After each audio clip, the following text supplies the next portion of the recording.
Hello and welcome to livealittlehigher.com. Today we begin with a series that we've been talking about of the book of The Mystery of Marriage by Rabbi Itzhak Ginsburg. We're beginning chapter 3, which is called The 3 Stages of Love. Last week, to give you a little reminder, we were speaking about how our intellect faculties work.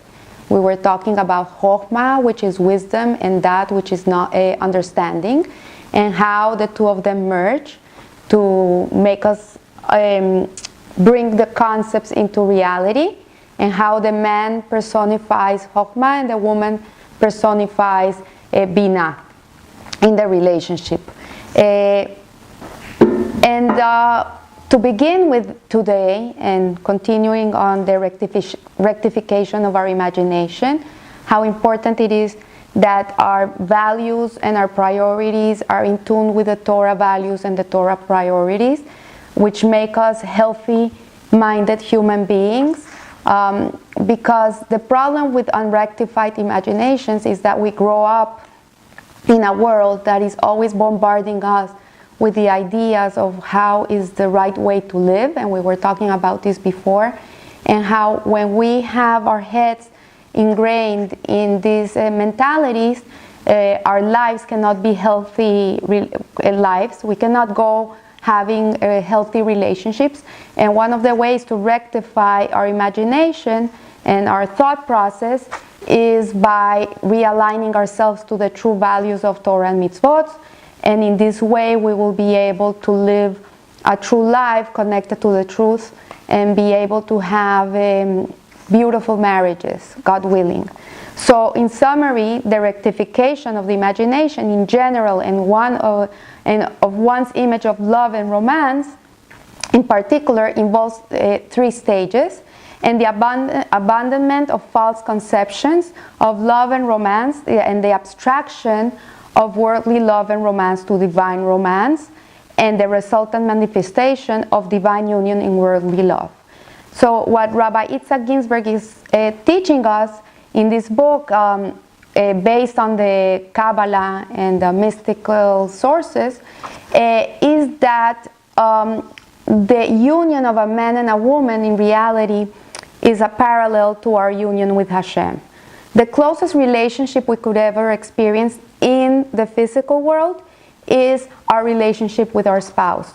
And this relationship parallels our relationship with God. So there's 3 stages of love. We'll begin with the first one, which is called to cling and become one. And when a couple gets married, at the beginning of their marriage, it's very awkward because they still don't feel they're one. They feel he's him and you're you, and that's your mother and your father, and this is my mother and my father, and this is my taste and that's your taste. And so the first stage of love is really when the couple understands that they're really not 2 separate entities, they're really one. And instead of you are you and I am I, then we start talking about we. It doesn't mean that they're like one being that has one way of thinking and one way of being. It doesn't mean that. Each one has their own personalities, their own taste, their own way of looking at life, and that's fine and it should be respected. But as a couple, you have to understand that you're really complementing each other, and one brings to the other what the other doesn't have, and their reunion is meant to be consummated in the way in which they feel really that they're really connected from above, and they connect to their soul root. So God said, "It is not good for man to be alone, and I shall make him a helpmate." This is the first thing we read in Bereshit. Hashem realized that it was not good for Adam to be alone, and he needed someone to help him achieve his potential. So the wife really is that lacking part of man. Since she's taken out of him, when a man is going to go and look for a wife, in reality, subconsciously, he's looking for his lost side. He's looking for that part of him that has been lost. And it says here that this goodness is synonymous with the couple clinging together and becoming one. So also the Torah says, therefore shall man leave his father and mother and cling to his wife, and they shall become one flesh. So what it's saying here is once a man gets married, he has to cling to his wife. Even though he loves his mother very much and she's an incredible mom, but now the woman in his life has to be his wife. That's the healthy way of a husband and a wife. And it's a commandment of the Torah that he has to cling to his wife. And the sequential relationship between the concepts of good and clinging and oneness is as follows. As we have said, the goodness in a good marriage is an echo of the divine pleasure the couple experience in their common soul root. So before coming down to this world, this couple have a common soul root, and they felt immense pleasure together. So by clinging one to the other in this world, they're recreating the pleasure they felt before descending into this world, and the relation should be pleasurable. You have to have pleasure in your relationship with your husband and the husband with the wife. If there's no pleasure in the relationship, then there's something very wrong. And actually for Hashem, the highest of all his characteristics is pleasure. We would think it's the will of Hashem, but it's pleasure. Because pleasure is what moves the world. If a person doesn't feel pleasure doing something, he will never do it again.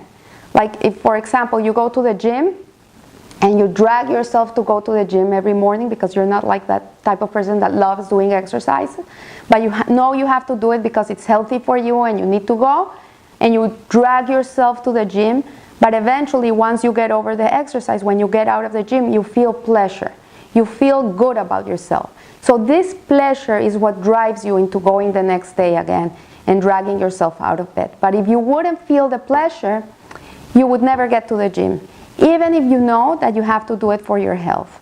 So in a relationship, it's very important to find the pleasure between the husband and the wife. So here is also saying that that becoming one flesh encompasses both the physical consummation of the marital relationships, which begins with the couple clinging to each other, and also the birth of the children. So once a couple has children, this makes the couple more stable. It makes them cling together more, because once you have children, you have to think about other people, like apart from yourself. Once you're just married with your husband, it's you and him. There's almost no responsibilities.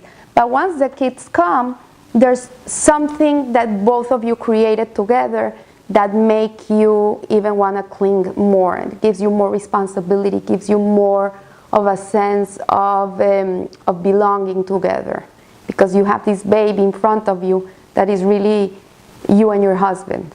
You created it together. So it's very interesting, because the root word in Hebrew for the word cling in Hebrew is dabak, which means glue. And the Torah is telling us here the good glue, the dabak tov. So this dabak tov equals to ehad, to one.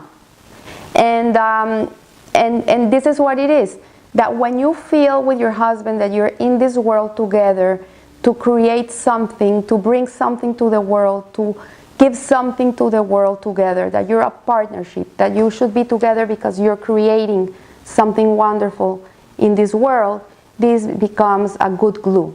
This becomes something that will make you feel each other like you're one with each other. And also the 248 positive commandments, the mitzvahs, which are all kindness, is doing goodness one to the other, also creates that sense of cleanliness. I think that a husband and a wife have to have two ingredients to be able to feel these, and one is that they should be kind to each other and they should care for each other. It's very important that you care for your husband and he cares for you, and that you are kind to each other. So by doing Torah and doing the 248 mitzvahs in your home, by being kind to each other, this also creates that good glue that makes you cling to each other and want to be one with the other. So I'm going to leave you here today. Think about it. Look at yourself and say how I could be kinder to him. How could I be more loving towards my husband? What can I do for him that he loves and that will show him that you care about him? And if there's boys watching this video, also think about what would make your wife happy, what would make her feel loved and wanted and that you care about her.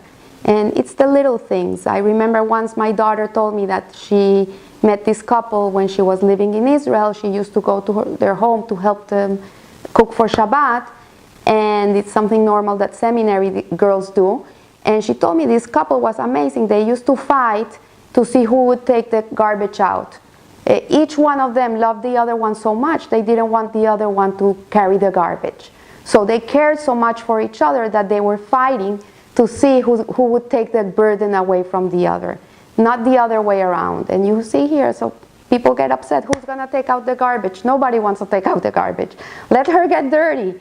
But in this case, she didn't want her husband to get dirty, and he didn't want his wife to get dirty because they cared so much for each other.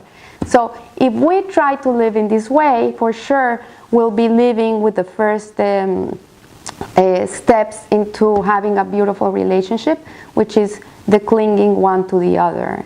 And I hope this video helps you, and I'll see you next week. Live a little higher.